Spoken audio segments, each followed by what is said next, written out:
Hello friends, welcome back to my channel. അപ്പോൾ ഇന്നത്തെ നമ്മുടെ video what's in my makeup ബാഗാണ്.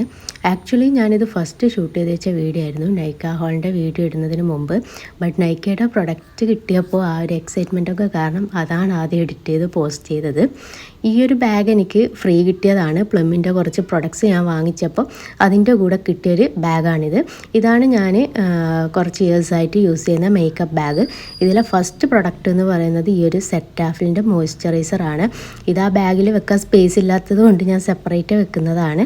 ഇത് മെയിൻലി ഡ്രൈ ടു നോർമൽ, അതുപോലെ തന്നെ സെൻസിറ്റീവ് സ്കിന്നുകാർക്കൊക്കെ നല്ല യൂസ്ഫുള്ളാണ്. പിന്നെ ഇത് ഡെർമറ്റോളജിസ്റ്റൊക്കെ റെക്കമെൻഡ് ചെയ്യുന്ന ഒരു പ്രൊഡക്റ്റാണ്. ഞാനിതൊരു 1 ഇയർ ആയിട്ട് യൂസ് ചെയ്യുന്നുണ്ട്. വിൻ്റർ ടൈമിലൊക്കെ എനിക്ക് ഒരുപാട് യൂസ്ഫുള്ളായൊരു പ്രൊഡക്റ്റ് കൂടിയായത്. നെക്സ്റ്റ് നമ്മുടെ പ്രൊഡക്റ്റ് എന്ന് പറയുന്നത് കോക്സാറക്സിൻ്റെ ഈ ഒരു advanced snail 96 mucin power essence ആണ്. ഇത് 100 ml ബോട്ടിലാണ്. ഞാനിതൊരു 1 വീക്ക് യൂസ് ചെയ്തിരുന്നു നാട്ടിലുള്ളപ്പോൾ. പിന്നെ ഞാൻ ദുബായിലോട്ടേക്ക് പോയി. അവിടെ പോയത് വിൻ്റർ ടൈമിലായിരുന്നു. ആ ടൈമിൽ ഞാനിത് യൂസ് ചെയ്തപ്പോൾ എൻ്റെ സ്കിന്നിൽ ഭയങ്കര ഇറിറ്റേഷന് ഫീൽ ചെയ്യാൻ തുടങ്ങി. അതുമാത്രമല്ല, പിന്നെ സ്കിന്ന് കുറച്ചുകൂടി ഡ്രൈ ആവാൻ തുടങ്ങി. അപ്പോൾ ഞാനിത് സ്റ്റോപ്പ് ചെയ്തു. ഇപ്പം നാട്ടിൽ വന്നപ്പോൾ ഇത് ഞാൻ വീണ്ടും യൂസ് ചെയ്യാൻ തുടങ്ങിയിട്ടുണ്ട്. ഒരു 1 വീക്കായിട്ടേ ഉള്ളൂ യൂസ് ചെയ്യാൻ സ്റ്റാർട്ടാക്കിയിട്ട്. അപ്പോൾ ഇതിൻ്റെ റിസൾട്ട് എങ്ങനെയുണ്ട് എന്ന് ഇനി നോക്കണം. നെക്സ്റ്റ് ഞാൻ യൂസ് ചെയ്യുന്നത് കാർമേസിയുടെ ഈ ഒരു ഐബ്രോ റേസറാണ്. ഈ ഒരു റേസർ യൂസ് ചെയ്തത് പിന്നെ പാർലറിൽ പോക്ക് ഭയങ്കര കുറവാണ്. കാരണം നമുക്ക് ഈ റേസർ വെച്ചിട്ട് ഈസി ആയിട്ട് ഷേപ്പ് ആക്കാൻ പറ്റുന്നതേ ഉള്ളൂ ഐബ്രോസൊക്കെ. ദെൻ ഈ ബി ബോഡി വൈസിൻ്റെ അണ്ടർ ആം റോളാണ്. ഇതും നല്ലൊരു അടിപൊളി പ്രൊഡക്റ്റാണ്. ഞാൻ നൈക്ക ഹോളിൽ റീപർച്ചേസ് ചെയ്തൊരു പ്രൊഡക്റ്റാണിത്. പിന്നെ ക്വഞ്ചിൻ്റെ ഈ ഒരു സൺസ്ക്രീനാണ്. ഇത് മെയ്ഡ് ഇൻ കൊറിയയാണ്. അൾട്രാലൈറ്റ് SPF 50+ PF 4+ ആണ്. അതുപോലെ ഇത് പാരബൻ ഫ്രീ ആണ്, സൾഫേറ്റ് ഫ്രീ ആണ്, ആൽക്കഹോൾ ഫ്രീ ആണ്. ഇത് ഞാൻ റീപർച്ചേസ് ചെയ്തൊരു പ്രൊഡക്റ്റാണ്, എനിക്ക് ഇഷ്ടപ്പെട്ടിട്ട്. ഇത് മെബിലിൻ ന്യൂയോർക്കിൻ്റെ face studio master chrome metallic highlighter ആണ്.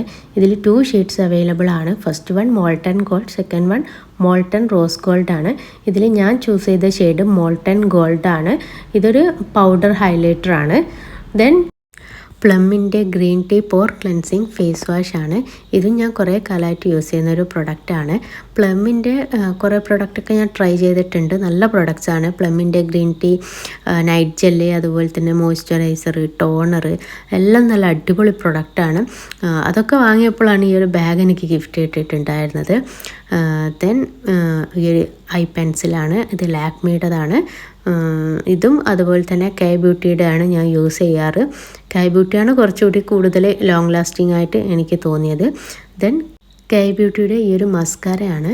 ഇത് ഞാനൊരു 1 ഇയർ ആയിട്ട് യൂസ് ചെയ്യുന്നുണ്ട്. നല്ല പ്രൊഡക്റ്റാണ്.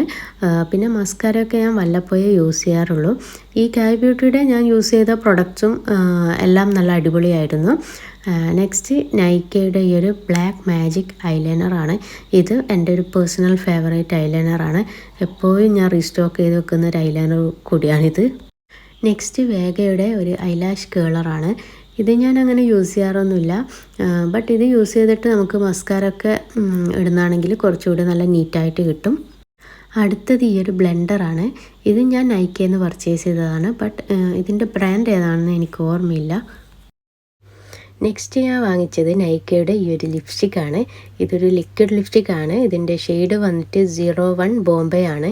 ഈ ഒരു ഷെയ്ഡ് വാങ്ങണോ അല്ലെങ്കിൽ നൈക്കയുടെ കാശി എന്ന് പറഞ്ഞ ഷെയ്ഡ് വാങ്ങണോ എന്ന് നല്ല കൺഫ്യൂഷനായിരുന്നു. അറ്റ് ലാസ്റ്റ് ഞാനിത് വാങ്ങി. കാശി പിന്നീട് ഒരിക്കൽ ട്രൈ ചെയ്ത് നോക്കാമെന്ന് വിചാരിച്ചു. പിന്നെയുള്ളത് മെബിലിൻ ന്യൂയോർക്കിൻ്റെ ഈ ഒരു ബുള്ളറ്റ് ലിപ്സ്റ്റിക്കാണ്. ഇതിൻ്റെ ഷെയ്ഡ് വന്നിട്ട് 506 ടോസ്റ്റഡ് ബ്രൗൺ ആണ്. ഈ ഒരു ഷെയ്ഡ് ഞാൻ മുമ്പ് യൂസ് ചെയ്തിട്ടുണ്ടായിരുന്നു. പിന്നെ ഇത് നൈക്കയിൽ അവൈലബിളായിട്ട് കണ്ടില്ല. പിന്നെ ഇപ്പോഴാണ് ഇതൊന്ന് അവൈലബിളായിട്ട് വന്നത്. അപ്പോൾ ഞാൻ ഒന്നുകൂടെ റീപർച്ചേസ് ചെയ്തതാണിത്. ദെൻ വെറ്റ് ആൻഡ് വൈൽഡിൻ്റെ ഗിവ് മീ മോക്ക എന്ന് പറയുന്ന ഈ ഒരു ലിക്വിഡ് ലിപ്സ്റ്റിക്കാണ്. ഇത് എല്ലാ സ്കിന്നുകാർക്കും സ്യൂട്ടാവുന്നൊരു ഷെയ്ഡാണ്. പിന്നെ റെവലോണിൻ്റെ ഈ ഒരു ലിക്വിഡ് ലിപ്സ്റ്റിക്കാണ്. ഇതെൻ്റെ ഒരു ഫ്രണ്ട് ഗൾഫിൽ നിന്ന് എനിക്ക് ഗിഫ്റ്റ് ചെയ്തതാണ്. ഇതിൻ്റെ ഷെയ്ഡ് 013. അത്യാവശ്യം ലോങ് ലാസ്റ്റിംഗ് ഉള്ളൊരു ലിപ്സ്റ്റിക്കാണിത്. ഇത് സെബാമെഡിൻ്റെ ഒരു ലിപ് ബാമാണ് വിത്ത് SPF 30. ഇത് മെയിൻലി ഡ്രൈ ലിപ്സിന് വേണ്ടിയിട്ടാണ്. അതുപോലെ തന്നെ ചാപ്ഡ് ലിപ്സ്, ഇതിന് രണ്ടും വേണ്ടിയിട്ടുള്ളതാണ്. ഇത് അവർ മെൻഷൻ ചെയ്യുന്നുണ്ട് ഫ്രീ ഫ്രം ഹാഷ് കെമിക്കൽ. അത്യാവശ്യം നല്ലൊരു ലിപ് ബാമാണ്. ദെൻ ഞാൻ യൂസ് ചെയ്യുന്നത് ഈ ഒരു ലിപ്പ് ലൈനറാണ്. ഇത് റെവലോണിൻ്റെ 5-in-1 കൺസീലറാണ്. ഇത് ഞാനിപ്പോൾ റീസെൻ്റ്ലി കാലിക്കറ്റ് ഹൈലൈറ്റ് മാളിൽ പോയപ്പോൾ വാങ്ങിച്ചതാണ്. ഇതിൻ്റെ ടോപ്പിൽ ഇതുപോലൊരു സ്പഞ്ചിൻ്റെ അപ്ലൈ ചെയ്യാൻ വേണ്ടിയിട്ട്. എൻ്റെ ഷെയ്ഡ് വന്നിട്ട് 050 ആണ്. നെക്സ്റ്റ് കെ ബ്യൂട്ടിയുടെ ഈ ഒരു കാജലാണ്. ഇത് ഞാൻ മുമ്പ് പറഞ്ഞിട്ടുണ്ട്, നല്ല ലോങ് ലാസ്റ്റിംഗ് ആയൊരു കാജലാണ്. ദെൻ ഇതെൻ്റെ ഹിജാബിൻ്റെ കുറച്ച് പിന്നാണ്. നെക്സ്റ്റ് ടിർട്ടറിൻ്റെ ഫൗണ്ടേഷനാണ്. ഇത് ഞാൻ നൈക്ക ഹോളിൽ റീപർച്ചേസ് ചെയ്തൊരു പ്രൊഡക്റ്റാണ്. ഞാനങ്ങനെ ഫൗണ്ടേഷൻ യൂസ് ചെയ്യുന്നൊരു പേഴ്സണല്ല. മുമ്പൊക്കെ ഞാൻ പല ഫൗണ്ടേഷനും ട്രൈ ചെയ്തിട്ടുണ്ട്. ബട്ട് എനിക്ക് ഈ ഫൗണ്ടേഷൻ അപ്ലൈ ചെയ്യുമ്പോൾ എനിക്ക് ഫേസ് ഭയങ്കര ഹെവി ആയിട്ട് ഫീൽ ചെയ്യുന്നതുകൊണ്ട് പിന്നെ ഞാൻ ഫൗണ്ടേഷൻ യൂസ് ചെയ്യാറില്ല. ബട്ട് ഈ ഒരു ഫൗണ്ടേഷൻ യൂസ് ചെയ്തപ്പോൾ നല്ല ലൈറ്റ് വെയ്റ്റ് ആണ്. അതുപോലെ തന്നെ ഇത് പെട്ടെന്ന് ഓക്സിഡൈസായി പോവുകയും ചെയ്യുന്നുണ്ട്. അത്രയും സൂപ്പർ പ്രൊഡക്റ്റാണ്. ദെൻ ജസ് ഹെർബ്സിൻ്റെ ലിപ്പ് ആൻഡ് ചീക്ക് ടിൻ്റാണ്. ഇതിനൊരു ടോപ്പ് ഉണ്ട്, അതെൻ്റെ കയ്യിൽ നിന്ന് മിസ്സായി പോയതാണ്. ഇത് ഞാൻ ബ്ലഷായിട്ടാണ് യൂസ് ചെയ്യാറുള്ളത്. അപ്പോൾ ഇതൊക്കെയാണ് എൻ്റെ മേക്കപ്പ് ബാഗിലെ പ്രോഡക്ട്സ്. ഈ ഒരു വീഡിയോ നിങ്ങൾക്ക് ഇഷ്ടമായെങ്കിൽ ലൈക്ക് ചെയ്യുക, ഷെയർ ചെയ്യാൻ, സബ്സ്ക്രൈബ് ചെയ്യുക.